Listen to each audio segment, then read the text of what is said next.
I'm Jane Lee, and this is Campaign Catch-Up. It's Tuesday, the 10th of May.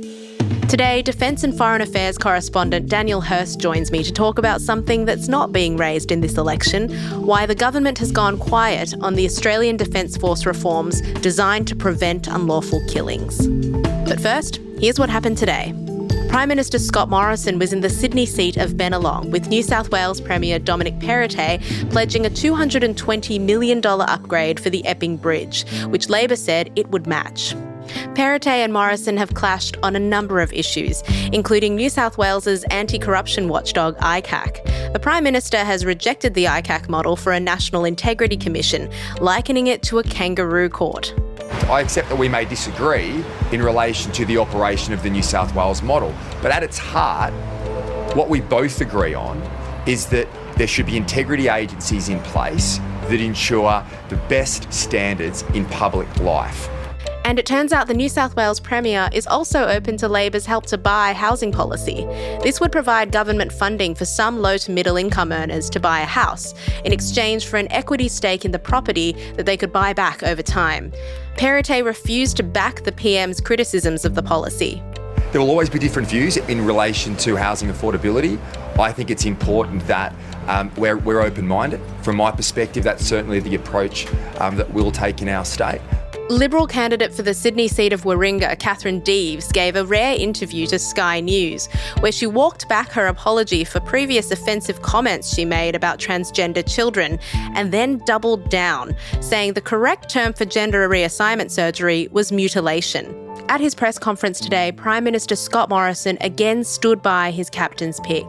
But when asked if he agreed with Deves using the word mutilation for this procedure, he backed down. That's not a phrase that I would use, and I'm sure it's not a phrase that any Prime Minister would use. I'm just simply saying that this is a significant surgical procedure that completely changes someone's life.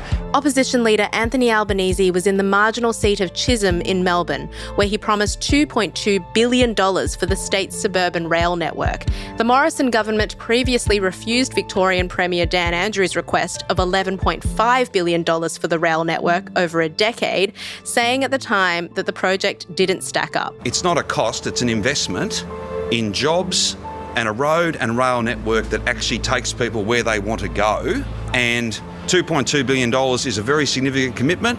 Andrews defended the project alongside Albanese.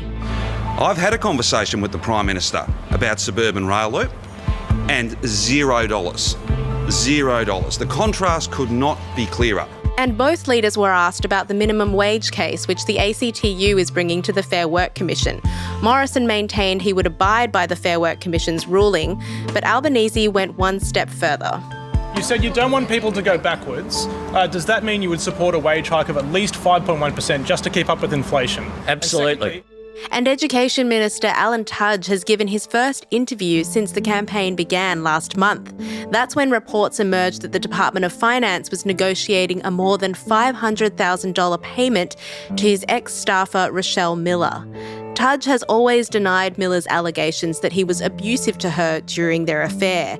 He quit Cabinet last year, despite an investigation clearing him of breaching ministerial standards. Today, he suggested he wasn't the reason for the department's payment to Miller.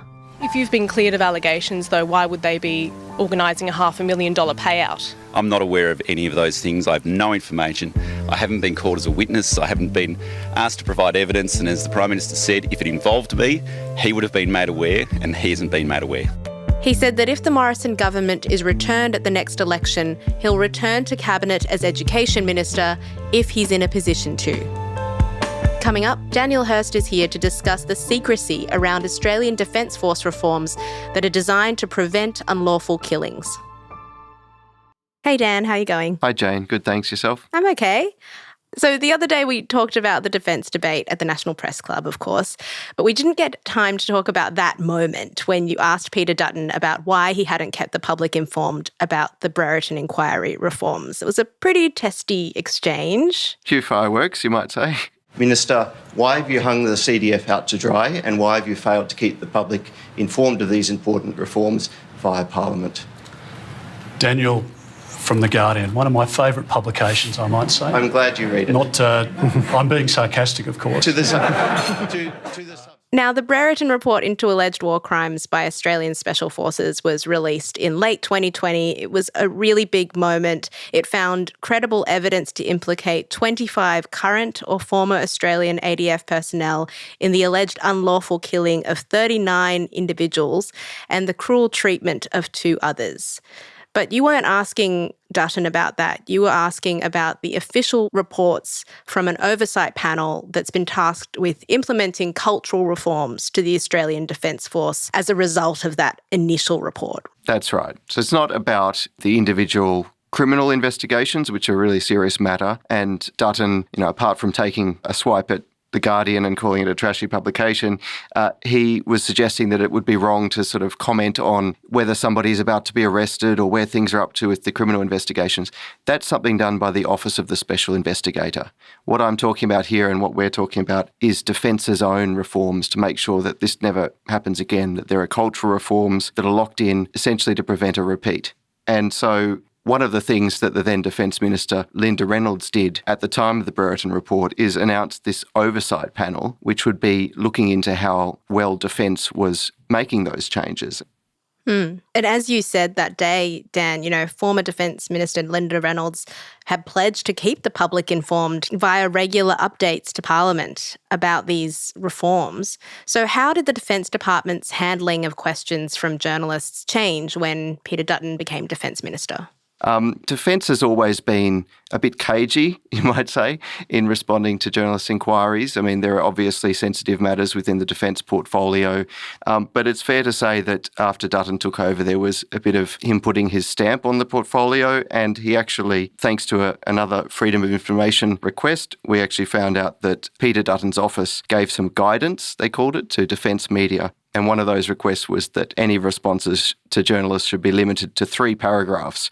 We've also found out that the Defence Minister approved a reform plan on the 26th of May last year, but it took more than 2 months for that to be released, and it was quietly posted on Defence's website on a Friday without any announcement. It wasn't until the next week that journalists actually discovered that this had happened.